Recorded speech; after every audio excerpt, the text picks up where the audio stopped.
You're listening to Talking to Teens, where we speak with leading experts from a variety of disciplines about the art and science of parenting teenagers. I'm your host, Andy Earle.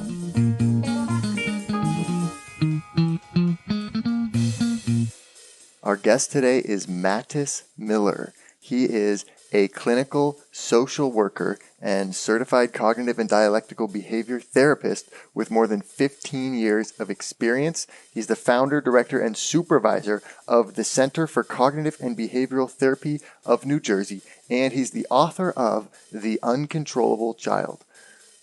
We'll look at choosing the right rewards and punishments and why a lot of parents are thinking the wrong way about punishment. We're also going to talk about how to assess whether or not you're being effective and how to tell when you're invalidating your teenager.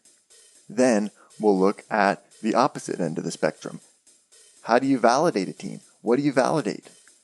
And we'll talk about how to phrase things positively so that even when you're telling your teenager something bad, it sounds good. Finally, we'll talk about setting boundaries, and we'll look at the specific limiting beliefs that hold parents back from doing this effectively. Really looking forward to discussing difficult children with Mattis today and talking about some practical strategies parents can use to control defiant and manipulative behavior and get teenagers back in line. Mattis, thank you so much for coming on the show today. I just read this book of yours, The Uncontrollable Child. Understand and manage your child's disruptive moods with dialectical behavior therapy skills. And, it seems like if you're choosing a type of children to work with, they would want to be nice, well-behaved children. So why uncontrollable children? Why are you writing a book about this, spending time working on this? Why do you think it's so important? I found, Andy, when I was working with a lot of people and in my work as a psychotherapist and consulting parents, I found two things. Firstly, I found even those children that you might not see as uncontrollable, or some people don't perceive them as uncontrollable, the parents view them as uncontrollable. So the uncontrollable child might be uncontrollable to one and not uncontrollable to the other. And that's really speaking to the book. I couldn't, as I say to people, I couldn't make the title of the book The Uncontrollable Parent because I don't think it would sell. But I think in a way, it's very much how the parent is perceiving the child. The other thing is, and real honestly, I was focusing on that emotionally sensitive, reactive, perhaps delinquent child, because I felt that was an area that there was lacking. There are wonderful parenting books, podcasts, articles, and techniques and skills and strategies that work with many. But when it comes to that more challenging, difficult child, that's where often parents are helped. And they can have, 3 children or larger families or less.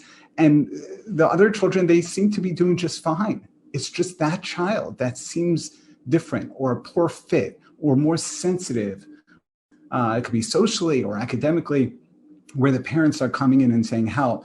And I really felt there was a need for some of the concepts in DBT and behaviorism to be able to impart that to these parents to fill that gap.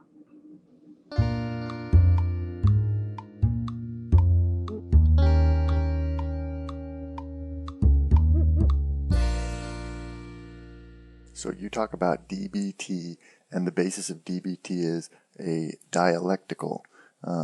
And what does that mean? Yeah, dialectical sounds really scientific. And it's actually, at first, it's very overwhelming. But I think as it sinks in, it can actually become part of you, the whole concept of dialectics. And it's really rich.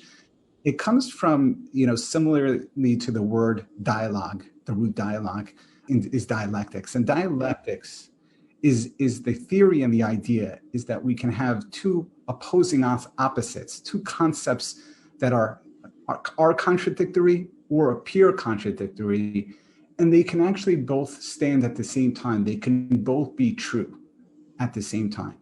And the classic dialectic that we refer to in DBT is the concepts of acceptance and change, which you would think to yourself, if I'm accepting a situation, it is what it is. I got to deal with it. This is life. This is the situation. I can't change it. If I'm focusing on change, then I'm actively problem solving. I'm looking for solutions. I'm trying to figure it out. So if I'm changing, if I'm accepting. Dialectics allows us to have these two ideas, and we use the tension of both through dialogue to move towards truth and change over time. So I would say dialectics with teenagers and parenting is so often we're interacting with our children and our teens, and we don't get them, and they don't make sense, and we can't see their perspective. And dialectics helps us open our mind, broaden our perspective, shift our focus, and seeing that there can be one idea and another idea, and they can both stand at the same time. So at the heart of these approaches in this book is this idea of acceptance. And you write that there are roadblocks to acceptance. And something that I found really interesting was you talk about thinking errors that parents can have, especially like, for example, thinking about lots of should kinds of statements, because should suggests overlooking or ignoring the cause of the behavior and getting stuck on what you wish were true rather than what actually is true. So what are some of those ways that we get stuck in, like ways of thinking that prevent us from acceptance? And then also, I'm still interested in how that acceptance and the change kind of coexist, with each other at the same time there. Yeah, sure. No, two great questions. As a cognitive therapist, as a trained cognitive therapist, we understand scientifically that our thoughts affect our emotions and affect our behaviors, as well as our emotions and behaviors affect our thinking patterns. But very often when we have roadblocks in being able to implement certain ideas, concepts, strategies, is because we have certain beliefs or thoughts that are in our mind that are very often not true or as true as we think. And even if they are true, they're not helpful thinking patterns. Okay, yeah. So when I talk about some of the roadblocks and being able to accept your child or yourself or your situation, I specifically focus on one comment. He shouldn't be acting like this. She shouldn't be doing this. This is not how it's supposed to be. And that should belief is where we're taking our expectations, our perspective, our reality, and putting it on the current. And in truth, if your teenager is trashing his room, he should be trashing his room. Now, I know when I say that to people, they open their mouths wide open. I'm like, what do you mean he should be trashing his room? Of course he should. What? No, he shouldn't. We don't want him doing that. And the answer is, of course, but that acceptance doesn't mean that we approve of the situation. Acceptance is getting in touch with the reality, what is. And what is what should be in that moment is that's what is. But looking at causes, like what is leading to him trashing his room? What is leading to those problem behaviors? So we first accept what is and let go of those shoulds of what we want. And yes, that can come with sadness and disappointment and hurt and pain. But as someone had recently shared with me, he said, I don't know, when I was reading your book about acceptance, I don't know exactly what you were trying to get at, but I noticed myself feeling so much less anger towards my children. As I let go of those shoulds and I accepted the reality and that this is what should be, or this as is, even though it's upsetting, I noticed I was more accepting and less frustrated and less angry. And that gets to your second point, Amy, is when I accept that reality of who my teen is or where they're at and their behaviors, that can actually help me move towards change. Yeah. Very often, acceptance is the key to change because now I can understand that there is something here that's wrong. There's something here that needs to change, perhaps within myself or perhaps within my child's environment, but there are causes. And if I can look at those causes, I can move towards change. But one of the balances of acceptance and change is understanding I need to accept what is in order to make change. Now, that's not necessarily the case. Sometimes there are certain things about perhaps my teen I can't change right now. Perhaps a decision they're making, or something, the way they're behaving, or perhaps a struggle, an emotional struggle that they have. And in such a case, I have to move towards acceptance and accept fully, radically, wholly who my child is. Now, where does that come in with change? Because if I would just accept, I'd say, this is what it is. Can you imagine for a second, like someone would have a trial of chemotherapy? Let's talk about medical for a minute. And it's not being effective. And so the person realizes that there's no other treatment right now. They need to accept and embrace what is and their medical illness. Does that mean if a week later, a new trial comes out that's very promising that they say, oh, no, I'm on the acceptance train right now. I'm not taking no change for me. I'm doing acceptance. Yeah, right. So acceptance and change, just because we're accepting the moment, that doesn't mean at the same time we're open for the next moment to be changed, that perhaps we'll identify something else. It's a constant balance. It's like being a skillful dancer on a dance floor, is constantly going back and forth between that balance of acceptance and change. Sometimes we're more on the acceptance area. Sometimes we're more on the change.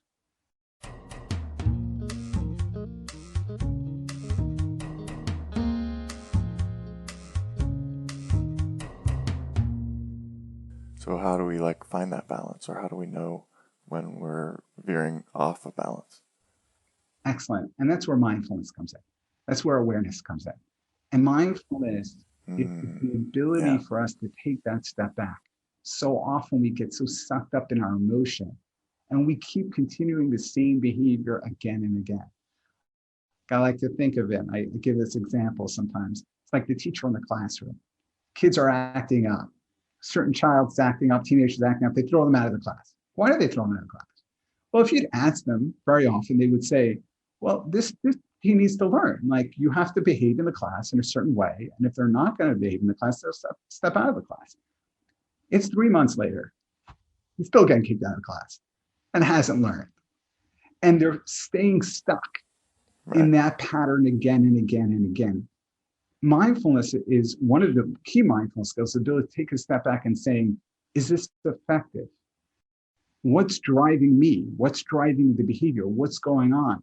And in order to be able to hold that balance of acceptance and change, we need to be very aware as parents of our own thoughts, as we talked about, our own emotions, our urges, our expectations. And we need to be aware of our child, our adolescent, our teenager. How are they responding? Is this working for them? Is this effective? I mean, it's getting into that state of mind where we're grounded, we're present, we're open, so we can take a step back. And that's why one of my favorite words is this effective? Not about wrong, about right. Is this working? And if it's not, maybe it's a time to shift the balance. Maybe I'm trying to change my teenager. So much change. Clean up your room, wear these clothes in. That's not okay. No one walks out like that. And that's creating so much tension in the relationship. It's causing so much tension in the relationship. And therefore, they need to take that step back and say, maybe I have to move away from the change right now. This isn't working. This is causing stress in our relationship. This is leading to a lot of anger. Now it's time to move towards acceptance a little bit. Right. I have to nurture that relationship. You talk about the 5-to-1 ratio of positive and negative interactions, and it strikes me that you kind of have to shift to maintain that. If things are not going so well, then you shift more towards acceptance and positivity, and kind of bringing up your ratio a little bit. And then once you establish a firm kind of base over there, then you can start to shift more towards change again. Beautiful. Exactly.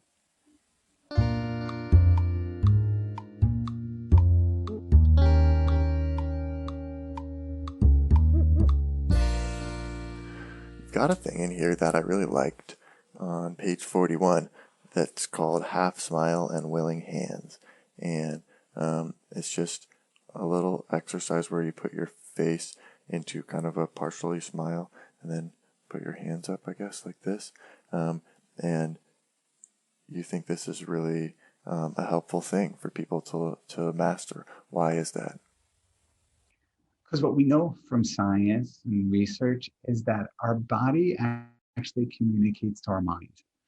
And there's been studies done, specific study that comes to mind is where a well-known study taking a pencil and putting it in your mouth so that your lips are going up a little bit. And they had one group had that and another group just a regular passive sort of face. And they both were read some sort of joke or something like that. And the group that actually was making that little bit of a smile actually felt more positivity, even a stronger emotion because of the way their facial expressions communicate to their body. And why I love this skill, the idea of half smile, rolling hands, is because as a parent, when your emotions are high, it's very difficult to get in touch and mindful with your emotion and your thought process. This is something you can physically do. And often physically doing things is easier than changing thought process or addressing emotion. And you can be sitting there and, you're driving your car and you're taking a trip and your teenager in the back is just, egging on his sister, trying to, annoy her or irritate her or just wants a reaction. And you're sitting there and you're like about to blow. Like, it's an hour and a half. And just imagine for a second.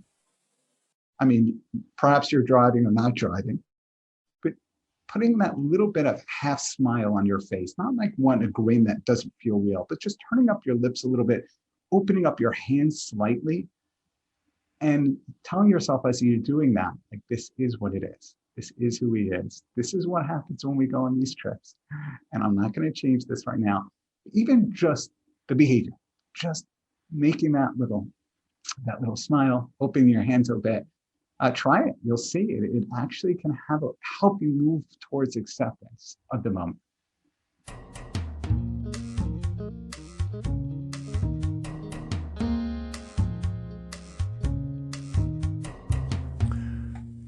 Can you talk to me a little bit about judgment? Why is judgment bad? Why isn't that a good thing? How do you even really define that? Well, I think if we ask each one of us, what does it feel like when you're judged by others? I think we all have been judged in our lives, and I think we can all be aware of how harmful and painful it is to be judged. That's firstly. Although it's true, positive judgment does not have the same negative consequences as a negative judgment. And we do certainly want to judge people positively. But if we are struggling, which we all struggle with, of being judgmental, start to practice by letting go of all judgment can be very, very effective. And judgment in parenting, and that really gets back to something we talked about earlier, very much our shoulds, because we are labeling things as good or bad. And when we label things as good or bad, we don't actually get to see the entire picture. He's just a bad kid. The kid's just a mess. He's out of control, right? Even though it's called the uncontrollable child. But when we label the child and we define the child, we're not opening our mind to see what is. The judgment is covering over the full picture, as opposed to saying is, when my child doesn't clean up his room and leaves it a mess, the whole house smells. I can't even walk in there. It's suffocating. And I wish he would do something about it to clean it up. That allows me to be more in touch with my reality, what is my emotions and my feeling, and feel less anger. The other problems with judgment is judgment does lead to negative emotion. And people experience, and our children experience, even if we don't say it, even if we're thinking it, our body languages, our gestures. Yeah. And and often, teenagers have shared with me, it's not about what their parents say. It's about how they act or react or their facial expressions. And it's so clear that they're seeing me as crazy, not normal. And that makes them feel distant from their parents. and that makes them feel isolated, and it really, really damages the relationship. Let's just go through this. First of all, it's your own emotional experience, because if you have judgment, that's going to lead to more frustration and anger, which is going to hurt your child. It's how your child actually feels about you and the relationship as the judgment. And we also talked about the fact that you're missing the entire picture when you're quick to label things as good or bad instead of describing what is. Again, judgment again is putting your interpretation of what should be rather than what is. So then the opposite is being non-judgmental. And that's just as simple as just not judging, or is there more to it, being non-judgmental?